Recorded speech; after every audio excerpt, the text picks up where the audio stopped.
बिस्मिल्लाहिर्रहमानिर्रहीम अस्सलाम वालेकुम। आज हम पढ़ेंगे फार्माकोलॉजी के सेकंड चैप्टर इन्फेक्शंस का दूसरा पार्ट एंटी फंगल। इससे पहले हम एंटीबायोटिक्स के बारे में पढ़े थे। आज हम एंटी फंगल जो ड्रग्स है वो पढ़ेंगे। ठीक है। एंटी फंगल ड्रग्स होते क्या है? ये वो ड्रग्स है जो हम फंगल इन्फेक्शंस के अगेंस्ट इस्तेमाल करते हैं।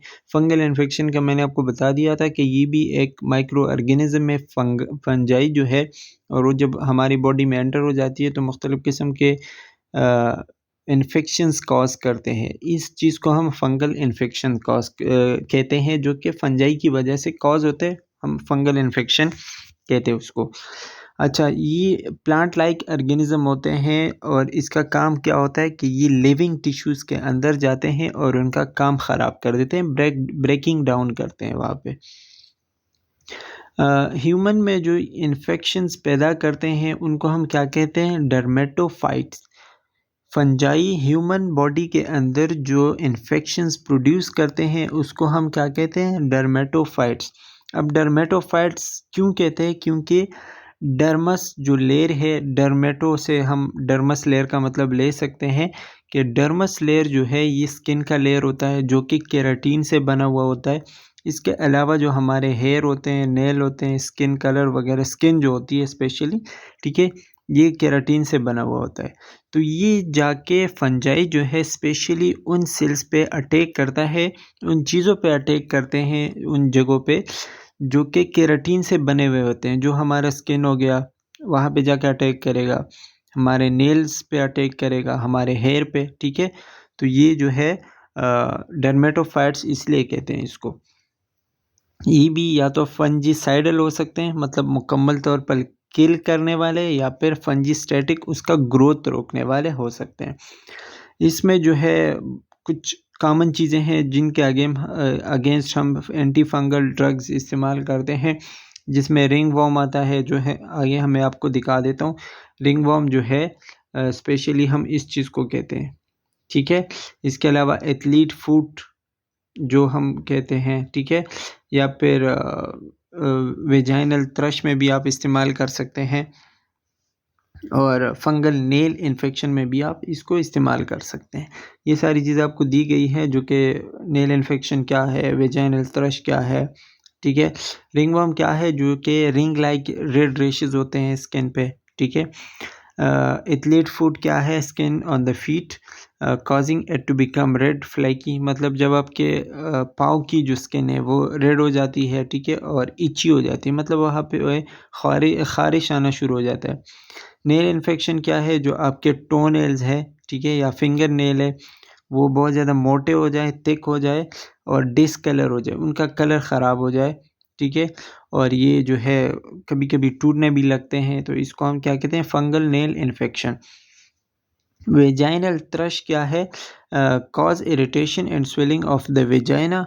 वेजाइना में जो है इरिटेशन हो जाती है, स्वेलिंग हो जाती है, और वेजाइना तो मतलब क्या है? The female external sexual organ है। अच्छा जी, ये आपको पिक्चर्स के थ्रू दिखाया गया है कि कौन-कौन से बीमारियाँ जो है उनके अगेंस्ट आप एंटी फंगल ड्रग्स इस्तेमाल कर सकते हो। अच्छा, इन्वेसिव फंगल इन्फेक्शंस क्या होते हैं? ये मतलब इतने ज़्यादा नहीं होते, लेस कॉमन है, लेकिन जब हो जाता है तो बहुत सीरियस होता है, ठीक है? जैसे कि मेनिंजेस में ये जाके आपका फंगल इन्फेक्शन हो सकता है। मेनिंजेस जो है आपका स्पाइनल कॉर्ड और आपका ब्रेन कवर करता है, तो वहाँ पे जाके आपको मेनिंजाइटिस पैदा कर सकता है, ठीक है? लंग में आपकी एक बीमारी पैदा कर सकता है जिसको हम लंग एस्पेरिजिलोसिस कहते हैं, ठीक है? तो वो प्रोड्यूस कर सकता है। अगर आपकी इम्यूनिटी कमज़ोर है, ठीक है, तो आपको फंगल इन्फेक्शन हो सकता है, और आपको जो है एचआईवी का और एड्स के मुख्तलिफ़ किस्म के ख़तरे हो सकते हैं। इसके अलावा वो लोग जो कैंसर के इलाज करते हैं, कीमोथेरेपी पे होते हैं, उनको भी ये चीज़ें होने का ख़तरा बहुत ज़्यादा हो सकता है, इन्वेसिव फंगल इन्फेक्शंस का। और वो लोग जो इम्यूनो सप्रेशन ड्रग्स खाते हैं, इम्यूनो सप्रेशन ड्रग्स वो होते हैं जो कि इम्यून सिस्टम को सप्रेस करते हैं, और ये वो लोग ज़्यादातर खाते हैं जिन्होंने कोई ऑर्गन ट्रांसप्लांट किया हुआ होता है, ठीक है। तो अपने बॉडी के इम्यून सिस्टम को दबाने के लिए, सप्रेस करने के लिए वो इम्यूनो सप्रेसेंट ड्रग्स खाते हैं। तो जो लोग वो ड्रग्स खाते हैं उनको भी इन्वेसिव फंगल इन्फेक्शंस हो सकते हैं। अच्छा जी, आगे चलते हैं। एंटी फंगल मेडिसिन के भी कुछ टाइप्स होते हैं जो कि बहुत आसान है। टॉपिकल एंटी फंगल वो होते हैं जो आप स्किन के ऊपर, नेल के ऊपर या हेयर्स के ऊपर लगाते हैं। ओरल एंटी फंगल जो आप ओरली लेते हैं। इंट्रावेनस वो है जो आप वेन के थ्रू या ब्लड स्ट्रीम के थ्रू लेते हैं, ठीक है। इंडिकेशंस मतलब कब कब आप दे सकते हो। ओरल कैंडिडियासिस में आप दे सकते हो। वेजाइनल कैंडिडियासिस में आप नेल इन्फेक्शन, जैसे कि मैंने आपको बताया कि कहाँ कहाँ पे ये इन्फेक्शंस हो सकते हैं, वहाँ पे आपने साइड इफ़ेक्ट क्या है, इचिंग हो सकती है, बर्निंग हो सकती है, रेडनेस हो सकती है, आपको कोई भी जो है फ़ीवर वगैरह हो सकता है, डायरिया हो सकता है, या फिर बदहाज़मा जिसको हम इंडाइजेशन हो सकती है, ठीक है।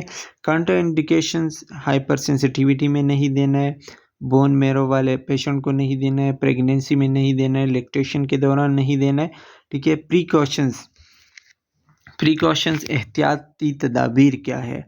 Be sure to practise good hygiene का ख्याल रखना है। डोंट शेयर क्लॉथिंग, टॉवल्स और पर्सनल अदर टाइम आइटम्स, ठीक है। Choose clothing and shoes that breathe well, वो चीज़ें जो है आपने ज़्यादा इस्तेमाल करती है जो हवादार हो, जिसमें हवा अच्छे से आती हो, ठीक है। अच्छा जी, आगे जो है इसके कुछ ड्रग्स है जैसे कि एम्फोटेरिसिन बी, ठीक है, और माइकोनेज़ोल है, ठीक है, क्लोट्रीमेज़ोल है। ये सारी आपको ड्रग्स दी गई हैं, एंटी फंगल ड्रग्स। तो ये आपने पढ़ने हैं और याद करने हैं, तकरीबन 3-4 तो याद होने चाहिए। फिर इसके अलावा जो है आपको हर ड्रग का यूज़ भी दिया गया है, जैसे कि एम्फोटेरिसिन बी है, सिस्टमिक फंगल इन्फेक्शन के लिए आप इस्तेमाल करते हैं। फ्लूकोनिज़ोल आपका इस्तेमाल करते हैं ओरोफेरिंगल के लिए, इज़ोफेरिंगल के लिए, या वेजाइनल कैंडिडियासिस के लिए। ग्रेसोफेल्विन कब इस्तेमाल करते हैं, रिंग वॉर्म इन्फेक्शंस के लिए। तो ये आप यूजेस आपका ये पढ़ सकते हो। आगे चलते हैं। इस ड्रग को इस्तेमाल करने से पहले आपने क्या-क्या काम करने हैं, क्या-क्या चीज़ें करनी है। तो ये क्या कहते हैं कि before taking anti fungal medicine speak to HCP. HCP मतलब हेल्थ केयर प्रोफेशनल को आपने क्या-क्या चीज़ें बतानी है, कि आपको पहले से कोई एलर्जी है या कोई ट्रीटमेंट वगैरह आपकी चल रही है फंगल इन्फेक्शन के लिए या नहीं। द पॉसिबल साइड इफ़ेक्ट आपने जो है वो बताने हैं, ठीक है। ये तो ख़ैर उसका हेल्थ केयर प्रोफेशनल का काम है। वेदर एनी फंगल मेडिसिन में इंटरैक्ट विद अदर मेडिसिन, अगर आप कोई दूसरे मेडिसिन खाते हो इसके साथ साथ, तो इसके साथ ये कोई रिएक्शन वगैरह तो नहीं करेगा, ठीक है। Whether your fungal anti fungal medicine is suitable to take during pregnancy और वाइल ब्रेस्ट फीडिंग, मतलब प्रेगनेंसी के दौरान ले सकते हैं या नहीं, ब्रेस्ट फीडिंग के दौरान ले सकते हैं या सूटेबल है या नहीं। तो ये सारी चीज़ें मतलब हेल्थ केयर प्रोफेशनल का काम है कि आपको बताएं, ठीक है। तो ये थे एंटी फंगल जो ड्रग्स थे। अब हम आगे बढ़ते हैं एंटी वायरल ड्रग्स की तरफ। एंटी वायरल ड्रग्स वो होते हैं जो कि वायरस इन्फेक्शंस के ख़िलाफ़ काम करते हैं, ठीक है। और यहाँ पे ये आपको बता रहे हैं कि more than 200 viruses have been identified. 200 ऐसे वायरस है या 200 से भी ज़्यादा ऐसे वायरस है जो आपको बीमारी कॉज़ कर सकते हैं, ठीक है। उसमें कुछ एक्यूट होते हैं जो कि सडन आपको बीमारी कॉज़ करते हैं, जैसे कि कॉमन कोल्ड जिसको हम नज़ला ज़ुकाम वगैरह कहते हैं, ठीक है। और बहुत ज़्यादा तेज़ी के साथ होता भी है, मतलब कॉज़ भी होता है और रिकवरी भी बहुत जल्द हो जाती है। क्रॉनिक इन्फेक्शन में एड्स आता है जिसको हम इम्यूनो डिफिशिएंसी सिंड्रोम कहते हैं, ठीक है। या फिर रिकरेंट एपिसोड ऑफ एक्सरबेशन। एक्सरबेशन के मतलब मुख्तलिफ किस्म के साइन सिम्टम्स अपीयर होने लगते हैं, सीवियर साइन सिम्टम्स। रिमिशंस वो होते हैं कि एक ख़ास टाइम के लिए या पीरियड के लिए वो या तो डिसअपीयर हो जाते हैं या फिर कम हो जाते हैं जो साइन सिम्टम्स होते हैं। अच्छा, जो कॉमन वायरस होते हैं वो कौन-कौन से हैं जो बहुत ज़्यादा मतलब कॉमन है, ठीक है। उसमें आते हैं साइटोमेगेलोवायरस, साइटोमेगेलो सीएमवी कहते हैं, हर्पीज़ या फिर herpes zoster, human immunodeficiency HIV जिसको इन्फ्लुएंजा, रेस्पिरेटरी सिंसाइटल वायरस, ये सारी आपको दी गई है। अच्छा, anti viral drugs viral infection के ख़िलाफ़ इस्तेमाल करते हैं और antiviral drug do not destroy their target pathogen, instead they inhibit its development. इसका जो एंटीवायरल ड्रग है ये बाकी एंटीबायोटिक की तरह काम नहीं करते। ये जाके उनका ना तो मतलब किल करते हैं वायरस को, ना ही उसका वो करते हैं ग्रोथ स्टॉप करते, ऐसा नहीं करते, बल्कि ये जाके उनके डीएनए और आरएनए को इनहिबिट करते हैं, उनको रोकते हैं, जिनकी वजह से वायरल डेथ हो जाती है और इसी तरीके से वायरस जो है वो ख़त्म हो जाता है। तो ये एक इम्पॉर्टेंट पॉइंट है जो कि आपने याद रखना है। अच्छा, ये आपको कुछ मतलब दी गई है वायरसेस के कुछ टाइप्स हैं, तो ये आप देख सकते हैं, जिसमें HIV, hepatitis, Ebola virus, bacteriophage वगैरह आते हैं। अच्छा, एंटीवायरल ड्रग्स और इसके यूजेस आपको बताए गए हैं, जैसे कि एसाइक्लोवीर है, HIV इन्फेक्शन में आप इस्तेमाल करते हैं। एमेंटाडीन है, इन्फ्लुएंजा पार्किंसन डिजीज़ में इस्तेमाल होता है। साइडोफोविर है, बहुत सारी आपको दी गई है, तो ये आप देख के पढ़ सकते हैं। इसके जो यूजेस है ये भी आपने देखने हैं, इससे आप स्क्रीनशॉट लेना चाहें तो ले सकते हैं। अच्छा जी, अच्छा, इसके जो adverse drug reaction to specific antiviral, मतलब इसका जो है साइड इफ़ेक्ट कौन कौन से हैं, एडवर्स ड्रग रिएक्शन कौन कौन से हैं। एडवर्स इफ़ेक्ट होते हैं कि जब आपने कोई भी मेडिसिन खा ली और उसकी वजह से आपको कोई और मसला हो गया, ठीक है, तो वो कौन कौन से मसले हो सकते हैं, जैसे कि एसाइक्लोवीर है, जिसको हम जोविरेक्स के नाम से भी जो है वो जानते हैं, ठीक है। अगर आप IV एडमिनिस्टर करते हो तो आपको फ्लेबाइटिस हो सकता है, लेथार्जिक आप हो सकते हैं, लेथार्जी मतलब बहुत सुस्त हो सकते हैं, कन्फ्यूजन होंगी, ट्रिमर्स, स्किन रैशेस हो सकते हैं, नौजिया, वॉमिटिंग वगैरह हो सकता है। अगर आप ओरली लेते हो तो nausea, vomiting, diarrhoea, headache, dizziness और स्किन रैशेस हो सकते हैं। टॉपिकली अगर आप लगाते हो तो आपको बर्निंग हो सकती है, स्टिंगिंग हो सकती है, मतलब आपको ख़राश वगैरह आ सकते हैं, ठीक है, और ख़ारिश हो सकती है। इसके अलावा आपको जो है वो इमेंटाडीन के बारे में बताया गया है, GIT ऑफसेट हो सकता है, नौजिया, वॉमिटिंग हो सकती है, वही चीज़ें जो इसके एडवर्स इफेक्ट है, ठीक है। एनोरेक्सिया मतलब भूख आपको नहीं लगेगी। एस्थीनिया क्या होता है, weakness, loss of strength, constipation हो सकता है, डिप्रेशन, ये सारी चीज़ें आपको दी गई है। रेबीवेरिन, जिसको हम रेब्यूकेयर के नाम से भी जानते हैं, जिसमें जो है रिस्पायरेटरी सिस्टम आपका ख़राब हो सकता है, हाइपोटेंशन, लो ब्लड प्रेशर हो सकता है, एक्यूलर इरिटेशन, एरिथमा मतलब redness of skin, conjunctivitis, blood vision में आपको ख़राबी आ सकती है, ठीक है। ज़ीडोविडिन का जो है इसके एडवर्स इफेक्ट क्या है, headache, weakness, मलेज, nausea, abdominal pain, वही जो कॉमन चीज़ें हैं आपको हो सकती है। General contraindication, precautions and interaction, मतलब ये कि कब कब आपने नहीं देनी, कब कब आपने एहतियात वगैरह करनी है, ठीक है। हाइपर सेंसिटिविटी, ये तकरीबन हर एंटीबायोटिक और हर ड्रग में शामिल है कि सेंसिटिव मरीज़ को आपने नहीं देना है। CHF, सीज़र वगैरह जो झटके वगैरह आते हैं, या रेनल डिजीज़ है किसी को, ठीक है, ये इसके कॉन्ट्राइंडिकेशन है, मतलब नहीं देने। लैक्टेशन में नहीं देना है, ठीक है। रेनल इम्पेयरमेंट कॉशन है, एहतियात करना है यहाँ पे। Given in children with caution and during pregnancy के दौरान भी बहुत ज़्यादा एहतियात के साथ देना है। कैटेगरी एक्स, रिबेवेरिन वगैरह, ये जो चीज़ें हैं आपने एहतियात के साथ देनी होती है। अच्छा जी, एसाइक्लोवीर की बारी है कि इसको एडमिनिस्टर कैसे करते हैं, मतलब लेते कैसे हैं, ठीक है। तो टॉपिकल अगर आप लगाते हैं तो एक ख़ास फ्रीक्वेंसी से आपने ज़्यादा नहीं लगाना है, ठीक है। आप जो है फिंगर से लगा सकते हो, या फिर कोई भी ग्लव वगैरह जो है उससे लगा सकते हो। Do not have sexual contact while lesion are presents, मतलब अगर आपने ये लगाया हुआ है तो सेक्स वगैरह से परहेज़ करना है, नहीं करना है। Notify the primary health care provider if burning, अगर आपको बर्निंग हो रही है, जलन हो रही है उस जगह पे, तो आपने प्राइमरी हेल्थ केयर जो इंस्ट्रक्टर है उसको बताना है, नोटिफाई करना है उसको, अगर आपको इचिंग हो रही है, रैशेस हो रहे हैं, ठीक है।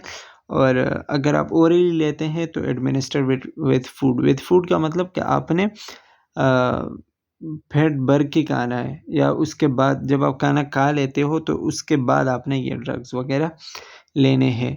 रेबी वेरिएंट का आपको बताया गया है, drug is given with small particle aerosol generator. Any worsening of respiratory function, dizziness, अगर आपको रिस्पायरेटरी में कोई मसला आ सकता है, डिजीनेस में कोई मसला है, कन्फ्यूजन हो रही, तो आपको जो है वो चीज़ रिपोर्ट करनी है, डॉक्टर को बतानी है। Pregnancy category X and drug and women of child bearing age should take care not to inhale the drug. और जो चीज़ें मतलब जो वुमेन प्रेग्नेंट हो या फिर जो है वो बच्चा उनका लैक्टेट कर रहा हो, ठीक है, तो उनको ये ड्रग वगैरह ज़्यादा इनहेल नहीं करने, मतलब थ्रू रिस्पायरेशन नहीं लेनी। ज़िडोविडिन जो है कॉज डिजीनेस, चक्कर वगैरह आ सकते हैं। Avoid activities requiring alertness. अच्छा, जब आप ये ड्रग इस्तेमाल करते हो तो आपने कुछ ज़्यादा एक्टिव काम नहीं करने, मतलब जहाँ पे आपको ज़्यादा एक्टिव रहना पड़ता है, ठीक है, क्योंकि ये डिजीनेस कॉज करता है, आपको चक्कर वगैरह आ सकता है।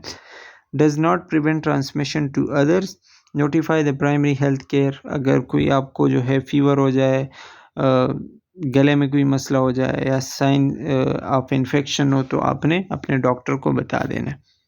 अच्छा जी, अब आगे बढ़ते हैं एंटी पैरासाइटिक ड्रग्स की तरफ, और इसमें जो है पैरासाइट्स क्या होते हैं। सबसे पहले तो आपको पैरासाइट्स के बारे में जानना है।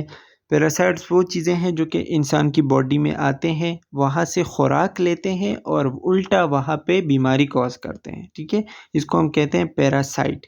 इसके मुख्तलिफ़ किस्म के एग्ज़ाम्पल हैं, जिसके प्रोटोज़ोआ, हेलमिन्थ, स्केबीज़, पेडिकुलाई, ठीक है, ये इसके एग्ज़ाम्पल है। प्रोटोज़ोआ क्या है? प्रोटोज़ोआ और प्रोटोज़ोन्स भी कहते हैं यूनिसेलुलर यूकैरियोटिक माइक्रो ऑर्गेनिज्म है। यूनिसेलुलर मतलब वन सेल, ठीक है, एक सेल से बने हुए हैं। यूकैरियोटिक जिसमें न्यूक्लियस मौजूद है। सम प्रोटोज़ोआ और ओवल, कुछ ओवल शेप होते हैं, मतलब गोल टाइप अंडे की तरह होते हैं, ठीक है, और कुछ एलोंगेटेड मतलब लंबे लंबे होते हैं, रॉड शेप की तरह। अच्छा, protozoan cell contain typical internal structure of an animal cell. Animal cell में जितने भी चीज़ें होती हैं वो प्रोटोजोआ के सेल में भी मौजूद होती है, जैसे कि माइटोकॉन्ड्रिया, राइबोसोम्स, ये सारी चीज़ें जो एनिमल सेल में होती हैं इसमें भी मौजूद होती है। Some can swim through water by the beating action of short hair like appendages. इसके प्रोटोजोआ जो है इसके अंदर सीलिया भी होते हैं, जिसको हम फ्लैजेला भी कहते हैं, उनके थ्रू ये वाटर में भी स्विम कर सकते हैं या फ्लोट कर सकते हैं। इसकी वजह से जो मुख्तलिफ़ किस्म की बीमारियाँ पैदा हो सकती हैं वो है एमीबियासिस या गार्डियासिस, मलेरिया, टोक्सोप्लाज्मोसिस, ठीक है, ट्राइकोमोनियासिस, एसटीडी जो हम कहते हैं, ठीक है। अच्छा, मूड ऑफ ट्रांसमिशन मतलब ये जो बीमारी है एक बंदे से दूसरे में भी जो है वो ट्रांसमिट हो सकती है। किन किन तरीक़ों से? फीकल ओरल रूट के ज़रिए, कंटामिनेटेड वाटर के ज़रिए, या फिर इंसेक्ट बाइट के ज़रिए, ठीक है। तो इसके थ्रू एक बंदे से दूसरे बंदे में भी ट्रांसफ़र हो सकते हैं। ये आपको कुछ टाइप्स दिखाए गए हैं प्रोटोज़ोआ के, जिसमें पैरामीशियम है, डिडेनम है, ठीक है, यूग्लिना है, ये आपको दिखाए गए हैं, अमीबा है, बहुत सारे हैं, तो ये आप देख के पढ़ सकते हैं। अच्छा, एमीबियासिस क्या है? ये एंटी पैरासाइटिक ड्रग का एक क्लास है। एमीबिसाइड जो है ये अमीबा के ख़िलाफ़ काम करते हैं, अमीबा को किल करते हैं, ठीक है। और एमीबासाइड जो है, जो एमीबास मतलब जो है वो किन पैरासाइट की वजह से प्रोड्यूस होते हैं? ई हैस्टोलेटिका की वजह से।